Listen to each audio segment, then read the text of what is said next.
People knew they were going to work. If they were civilian, they knew they were going to work for the Foreign Office. And of course, if they were military, they were just told where they were being posted to. The civilians who joined were given travel warrants. They would arrive at Bletchley Station, they'd be met, and they would be brought over to Bletchley Park, to the mansion, where they would sign the Official Secrets Act.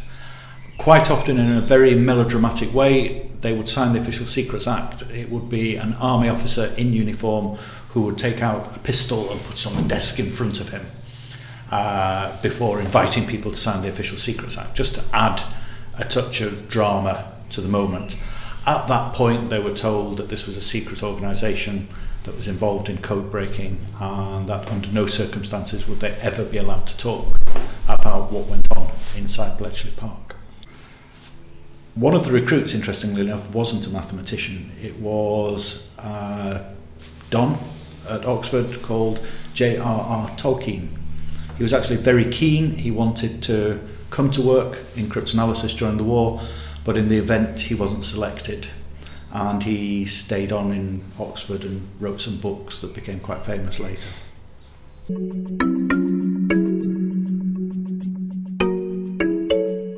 There's an amusing story of Alan Turing, who joined the Home Guard. His interest actually was simply in learning how a rifle worked. He wanted to learn how to fire one. And once he'd learned how, he informed the CO of the Home Guard unit that was it. He was leaving the Home Guard now. A most affronted Home Guard officer told him he couldn't do that. That was mutiny. It was against King's regulations. He'd be before a court-martial because he'd signed that he was joining the Home Guard. And Turing just said, I think you'll find that I didn't actually sign the piece of paper. And he hadn't, because he'd known exactly what he was joining the Home Guard for. And that was simply for his own education.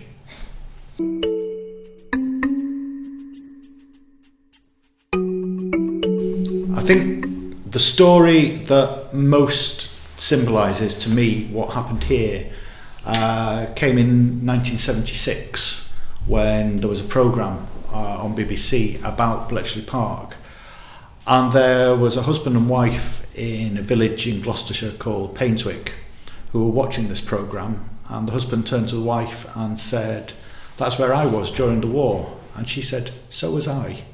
They'd both worked at Bletchley during the war. They'd met after the war and got married.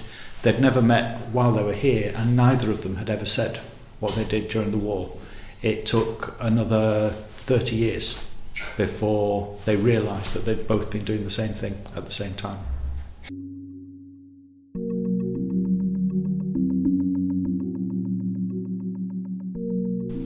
What we're going to do is put it with the other artefacts that are on loan here.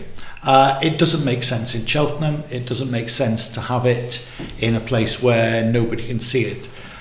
It makes much more sense to put it on display here so that people can actually appreciate another dimension to what happened at Bletchley Park that's not really much talked about. I don't think you will ever appreciate Bletchley Park without visiting it. I think if you've got any chance at all of coming to Bletchley, actually to see the place where people worked, to actually get a feel from all of the exhibitions of what the nature of the work was, I think without that you'll never get a complete picture of just how marvellous the contribution that was made here during the Second World War actually is.